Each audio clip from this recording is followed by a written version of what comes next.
Now the news in detail. The Federal Executive Council, FEC, has approved 500 million naira for the purchase of patrol vans for trans-boundary control of disease across the frontline states. The Minister of Agriculture and Rural Development, Sabo Nano, made this known while speaking at the opening of the 2020 retreat organized for the members of the governing board of the Veterinary Council of Nigeria. The minister commended the council for coming up with the protocol on COVID-19 pandemic in animals in Nigeria. Nanono informed them that 500 million naira is an intervention fund to tackle the transboundary movement of animals, which could lead to an outbreak of the disease. The Defense Headquarters says Air Task Force of Operation Lafayette Dole has eliminated scores of terrorists in an airstrike in Sambisa Forest, Borno State. The coordinator, Defense Media Operations, Major General John Eneche, said this in Abuja, saying that many terrorists were killed in the airstrike. Eneche reported that the operation was executed after a series of intelligence, surveillance, and reconnaissance missions. And in Lagos, the Lagos State chapter of the Christian Association of Nigeria has directed all churches in the state to close their crossover services from 11 p.m. on the 31st of December 2020. The Lagos State CAN chairman, Bishop Stephen Adegbite, stated that the media briefing became necessary following stories making the rounds that suggested that the leadership of CAN is at loggerhead with the government in the state over 2020 crossover night. To state unequivocally that this is not correct. Yes, it is true that during an earlier interaction with the state government, we made a request that the curfew imposed by the federal government should be relaxed to allow for Christians all over the state to observe this all-important service in the Christian calendar in their churches between the hours of 10 p.m. and 12 midnight. It would record that the Lagos state government had ordered all worship centers in the state to suspend night services, vigils, and crossover events. And now to Oyo State. The Oyo State Post-Primary Teaching Service Commission, TESCOM, has withdrawn the earlier published list of successful applicants, tagged Final Batch of Successful Teaching Applicants. TESCOM, in a statement by its Permanent Secretary, Grace Oderinde, said the list uploaded was not authorized version. Reports have it that TESCOM uploaded a list of 299 successful applicants as the final list. Oyo State Fire Service has called on citizens to imbibe the culture of safety during the Harmattan season. The leader of Oyo State Fire Service team, Odebumi Gbadebo, who put out a fire at the dump site behind local government office opposite Filmer's Cinema Dugbe, Ibadan, spoke with our correspondent. síbẹ̀ mo wá ń sọ fún wọn ọmọkùnrin yẹn ó ń ṣe táyà mẹ́ẹ̀ ibẹ̀ ló máa ń da táyà sí mo sọ pé tí iná bá dé agbára ò lè ká. ṣẹ́rí ilẹ̀ tí ó wà ń bí báyìí wọ́n máa ń dalẹ̀ sí ni a dẹ̀ ti gbìyànjú àtọ́sọ́ àríntàbí kan tó pẹ́ ṣe làwọn obìnrin kan kó sí ojú ọ̀nà yìí tàbẹ̀ sí ní kó ilẹ̀ tá à ń kó so kò tiẹ̀ sí oríyìn kankan pàápàá jùlọ àwọn kan tiẹ̀ máa wọbẹ̀ wọ́n á lọ mu sìgá lọ mu gbogbo ó ṣe kó jà gan ni wọ́n sọ àmúkùn kan yẹn sílẹ̀ tí ó fi ran iná báyìí. There was a fire behind the LG office. Well, on getting to this place, we discovered that it is bushfire. But from our findings, we learned that the fire was set by an unknown person, maybe by people that were careless discarded of cigarette end that caused the fire. As you can see, the fire is under control now. According to residents of the area, the fire was caused probably by an unknown person who set the dump site on fire or by smokers who constantly smoke cigarettes close to the dump site. Meanwhile, Gbadebo, however, advised residents of the state to be careful with anything that has to do with fire and electricity, especially in this Harmattan period. An Islamic cleric, Sabiat Olagoke, has condemned the act of jungle justice meted out on Nigerians by unscrupulous persons in Oyo State. The cleric spoke in an interview with our correspondent, Michael Adeyemo. síbẹ̀ mo wá ń sọ fún wọn ọmọkùnrin yẹn ó ń ṣe táyà mẹ́ẹ̀ ibẹ̀ ló máa ń da táyà sí mo sọ pé tí iná bá dé agbára ò lè ká. ṣẹ́rí ilẹ̀ tí ó wà ń bí báyìí wọ́n máa ń dalẹ̀ sí ni a dẹ̀ ti gbìyànjú. Jungle justice in wọ́n the máa ń country da today ilẹ̀ is a reflection síbẹ̀ of the mo fact wá ń that sọ fún wọn ọmọ ọkùnrin yẹn ó ń ṣe táyà mẹ́ẹ̀ ibẹ̀ ló máa ń da táyà sí mo sọ pé tí iná bá dé agbára ẹ̀ ò lè ka. ṣẹ́rí ilẹ̀ tí ó wà. jungle justice in wọ́n the máa ń country da today ilẹ̀ is a reflection síbẹ̀ of mo the wá fact ń that sọ fún wọn ọmọ ọkùnrin yẹn ó ń ṣe táyà mẹ́ẹ̀ ibẹ̀ ló máa ń da táyà sí mo sọ pé tí iná bá dé agbára ẹ̀ ò lè ka. ṣẹ́rí ilẹ̀ tí ó wà níbí báyìí wọ́n máa ń dalẹ̀ sí ni a dẹ̀ ti gbìyànjú àtọ́sọ́ àríta nǹkan tó ń pèsè làwọn obìnrin kan kó sí ojú ọ̀nà yìí tàbẹ̀ sí ní kó ilẹ̀ tá à ń kó so kò tiẹ̀.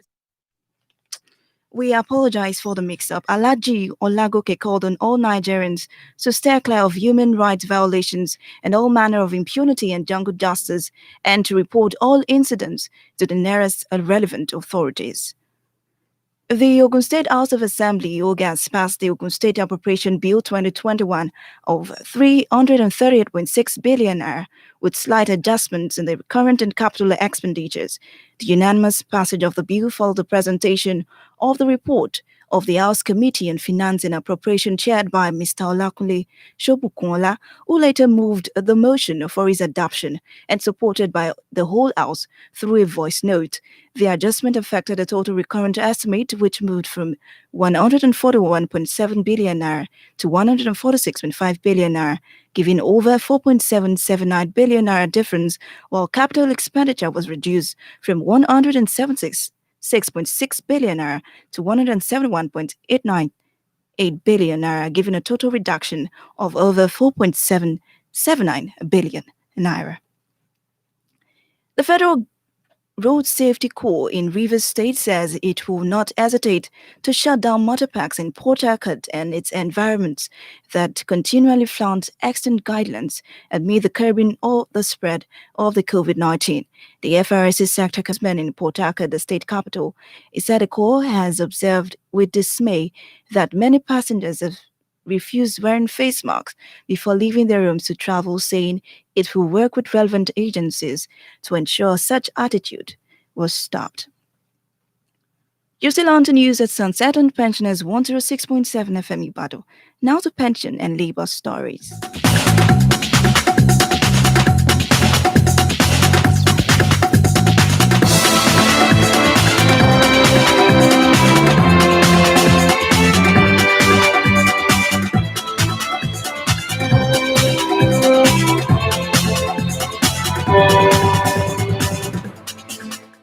Welcome back now to Labor Stories. The Pension Fund Operators Association of Nigeria says despite the astronomical growth recorded in the pension fund, only 11% of workforce is enrolled in the contributory pension schemes, CPS, and the micro pension scheme, and this number needs to improve. Head of Media Communications and Branding Committee of Pension Fund Operators Association of Nigeria, Mrs. Amaka Andy Azike, made this known while speaking with newsmen. Speaking on the plans for the coming year, Andy Azike said, although the pandemic distorted a lot of things on the calendar this year, they have lined up a lot of programs for the coming year. This is News at Sunset on Pensioners 106.7 FM. We'll be back with entertainment and sports stories.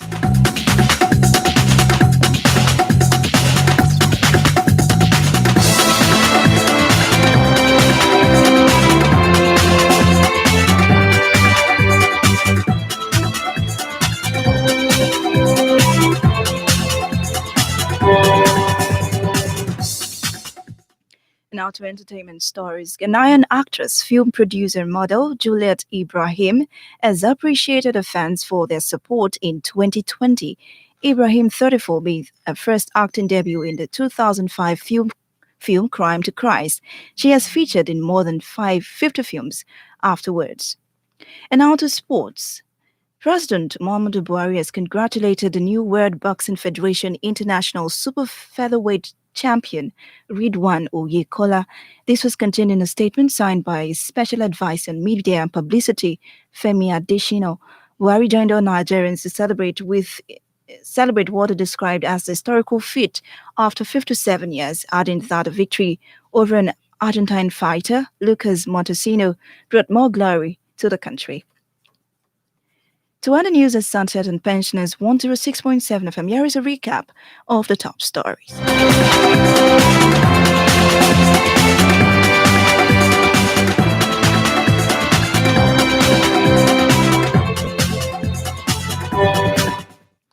Federal Executive Council has approved 500 million naira for the purchase of patrol vans for trans-boundary control of diseases across the frontline states. The Defense Headquarters said the task force of Operation Lafia Dola's eliminated scores of terrorists in an airstrike in Sambisa Forest, Borno State. The Oyo State Post-Primary Teaching Service Commission has withdrawn the earlier published list of successful applicants tagged final batch of successful teaching applicants. And in sports, the President, Muhammadu Buhari, has congratulated the new World Boxing Federation International Super Featherweight Champion, Ridwan Oyekola, known as Scorpion, on his victory. For any information, contact us on these mobile numbers 0812 008 6270 or 0812 188 4962. You can also visit us at Oyo State Pensioners House at Bariko Nireke Ibadan. The news editor is Michael Adeyemo. I am Favour. Oloruntola, thank you for listening and do enjoy the rest of your day.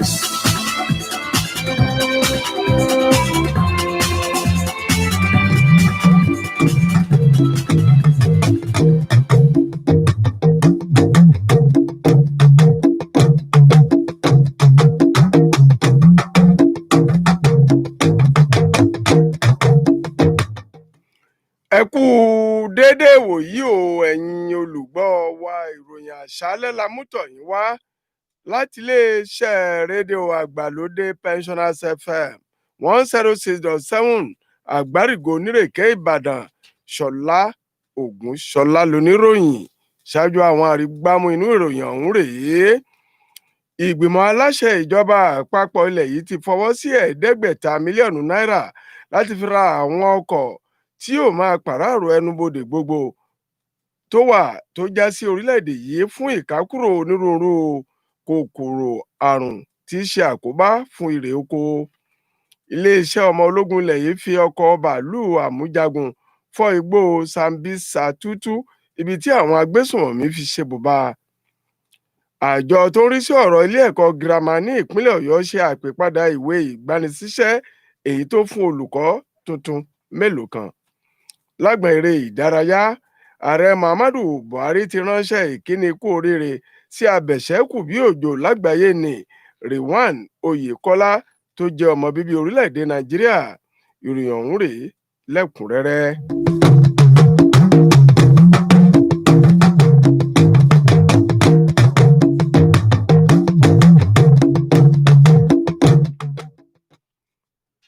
ìgbìmọ̀ aláṣẹ ìjọba àpapọ̀ ilẹ̀ yìí ti fọwọ́ sí ẹ̀ẹ́dẹ́gbẹ̀ta mílíọ̀nù náírà láti fi ra àwọn ọkọ̀ tí yóò máa pàráàrò ẹnubodè gbogbo tó já sí orílẹ̀-èdè Nàìjíríà fún ìkákúrò onírúurú kòkòrò àrùn tí í ṣe àkóbá fún irè oko.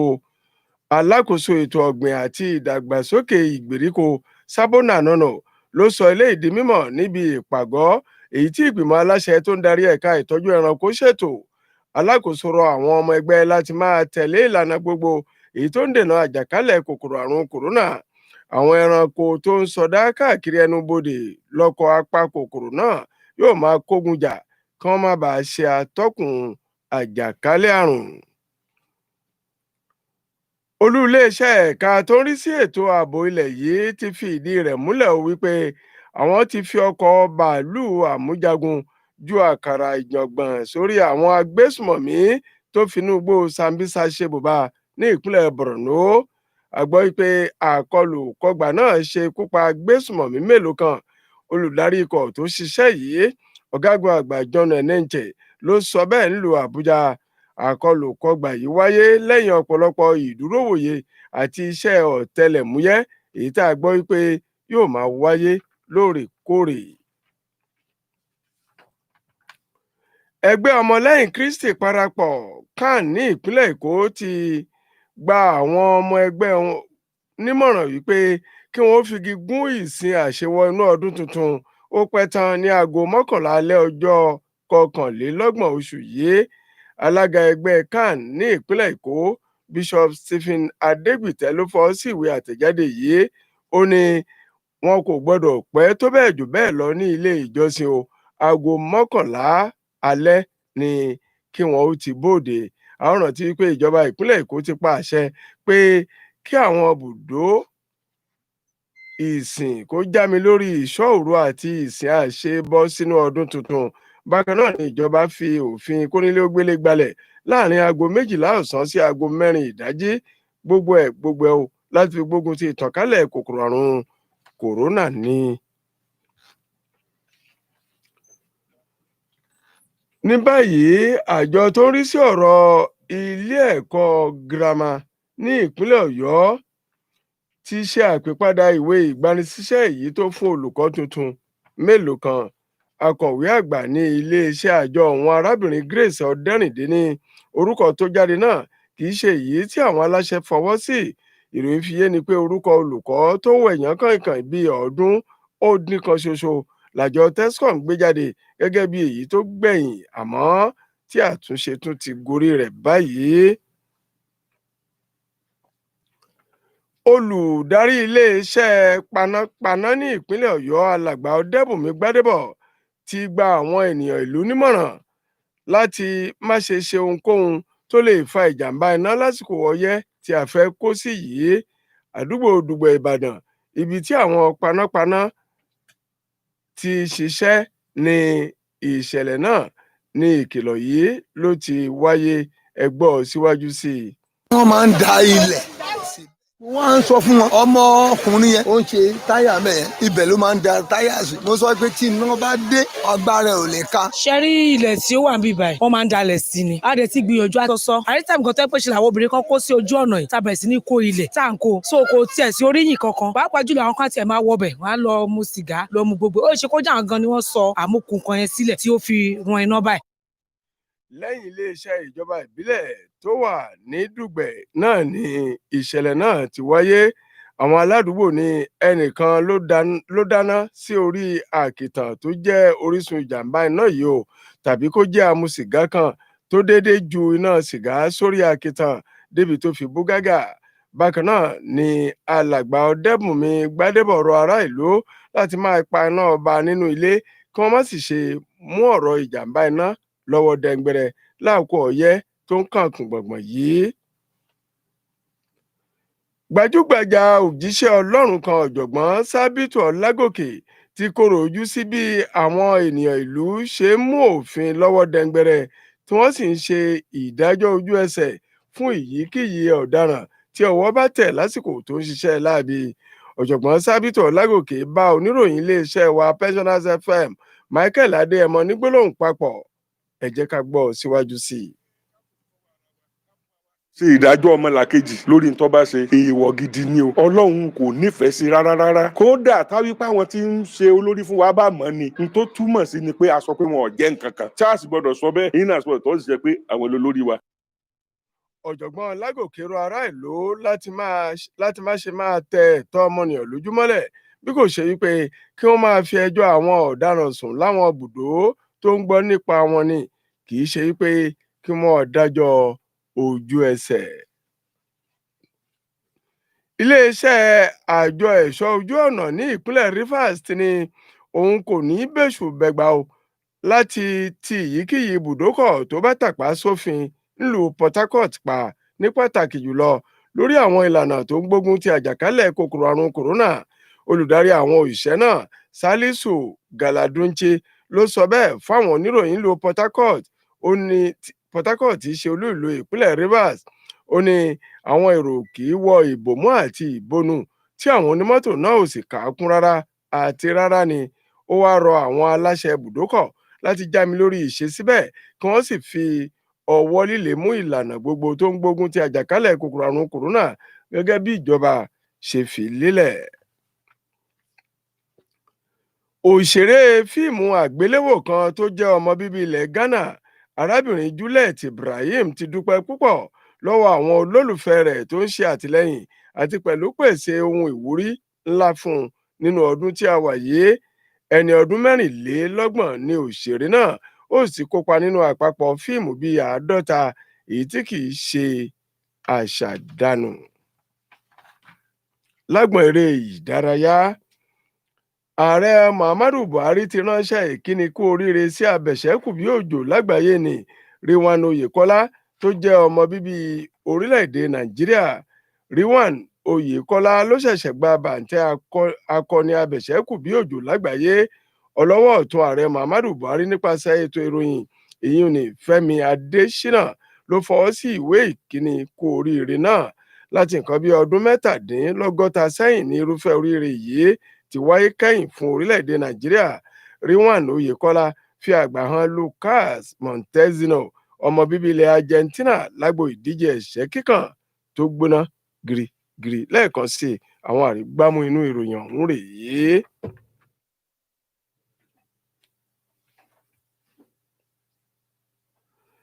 Ìgbìmọ̀ aláṣẹ ìjọba àpapọ̀ ti fọwọ́ sí 500 mílíọ̀nù náírà láti fi ra àwọn ọkọ̀ tí yóò máa pàráàrò ẹnubodè gbogbo tó já sí orílẹ̀-èdè Nàìjíríà fún ìkákúrò onírúurú kòkòrò tí í ṣe àkóbá fún èrè oko.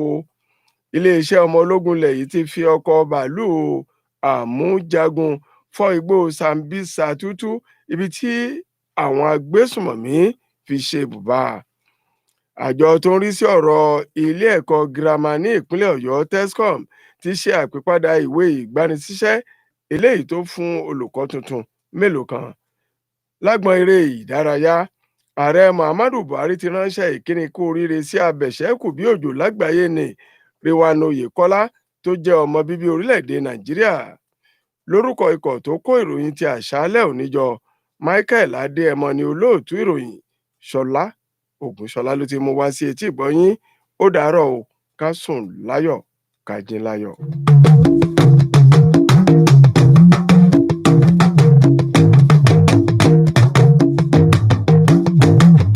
Oṣù dẹ̀dẹ̀ bí aró, omilẹ̀ tìtì bí àrọ̀dá òjò. Òjò ẹ̀dá ẹni ò tó tàná. Pensioners FM 106.7 Ọlọ́run ló dirí ẹwà fákùkọ. Òṣùpálẹ̀ àní ògún ẹni ọwọ́ ẹ̀ bá tó kó lọ tún ṣe. Pensioners FM àkọ́kọ́ rú ẹ̀ láfíríkà. Okay. It's so on the beats again. They don't know. Hello, say we go. Hello, look, show no. Hello, alright. Hello, say we keep. My brother, if you kill yourself, now waiting be the game. My brother make you chop life. My brother make you live life. For if I reason I'm for the matter, I want to be torn for me, gotta. Back then, I won't die. That kind thing inside life, that's like portfolio. You know I'm the coco. Oh, want the coco. Pass me the coco. That's like portfolio. You know I'm the coco. Oh, want the coco. I love. Put a cow she down. I'm new in the game now, I don't buy more. Very lower D flow. Suru Lere with the ball now. I want to be in my 12K2. We meant to be great on my door scale too. Oh boy, malo repete. Take my moshe, malo no gebe. Go, Hadura do bar, why you let go? Come with the party, we go men. I want to be latte bell, go fake him. Go back, bell. Arabella, yeah. Ilé ayé òpé méjì gbogbo nǹkan. My brother, if you kill yourself, now waiting be the game. My brother make you chop life. My brother make you live life. For if I reason I'm for the matter, I want to be torn for me, gotta. Back then, I won't die. That kind thing inside life. That's like portfolio. You know I'm the coco. Oh, want the coco. Pass me the coco. That's like portfolio. You know I'm the coco. Oh, want the coco. Okay, see, you know what you got, I made you check. Nígbà tí mi ò tí a máa tí mo lọ bí Mákindé béèrè lọ́wọ́. Mo ti wá hot nísìn mo ti gbòòrò. See, wọ́n máa ń sá mi ni mi ò kí sáyàn. Sẹ́ríkì owó ni máa pa mi ò ní pààyàn. èmi ṣáná lọ́wọ́ mo dẹ̀ tún gbóná bí mo ṣe mèrè ṣe mo tún mo gbóná pounds dollar euro àwọn ilé ìjẹ́jú mi wọn ò wúlò wọ́n sọ̀rọ̀ mi láì dá ẹlẹ́wọ̀n kúrò kò sẹ́ni tó dẹ̀ lè dá mi dúró fún mi lọ́mọ tó fine ọmọ tó rí bọ́bí bí má ṣe fọ́nà roka ni màmá fi lè sọtí sẹ́ríkì mo wà níbí pẹ̀lú ẹ̀sìmọ́ntì mi ò ní di garantọ mi ò ní di ṣọtí. My brother, if you kill yourself, now waiting be the gain. My brother, make you chop life. My brother, make you live life. For if I reason out for the matter, I want to be torn for me, gotta. Back then, I won't die. That kind thing inside life. That's like portfolio. Kill one the coco. Oh, one the coco. Pass me the coco. Oh, what the coco. That's like portfolio. Kill one the coco. Oh, one the coco. That's like portfolio. Kill one the coco. Oh, one the coco. Oh, what the coco. Pass me the coco. Oh, what the coco. That's like portfolio. Kill one the coco. Oh, one the coco.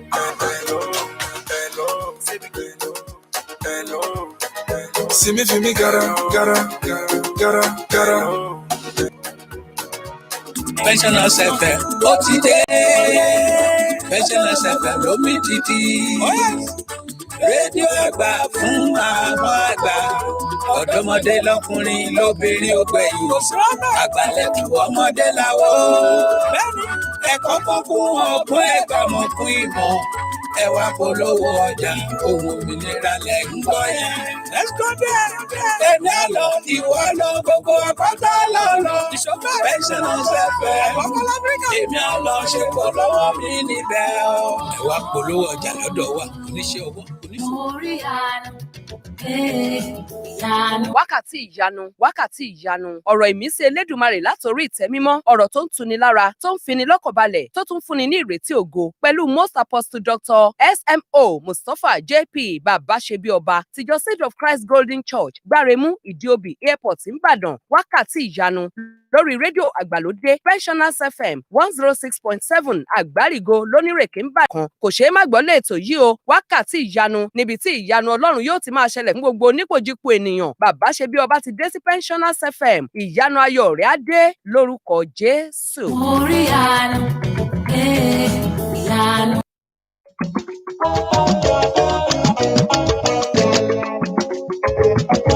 Happy glory Ọlọ́run Mustapha o ló mú mi ṣe bí ọba Ọlọ́run Mustapha o ló mú mi ṣe bí ọba àwọn kan bí mi léèrè wípé báwo ló ṣe jẹ́ ẹ̀mí mímọ́ la ṣì rí ẹwà mo fi ṣakọ ìgbàlà Ọlọ́run Mustapha o ló mú mi ṣe bí ọba. Jẹ́ kí Ọlọ́run àlàáfíà kí ó wà pẹ̀lú gbogbo ènìyàn tó ń gbọ́ ohùn mi mo gbàdúrà ní orúkọ Jésù Kristi ti Násárẹ́tì ọwọ́ Ọlọ́run fún agbára ọwọ́ Ọlọ́run fún àánú ọwọ́ Ọlọ́run fún àṣeyọrí ó máa gbé ọwọ́. Àmín.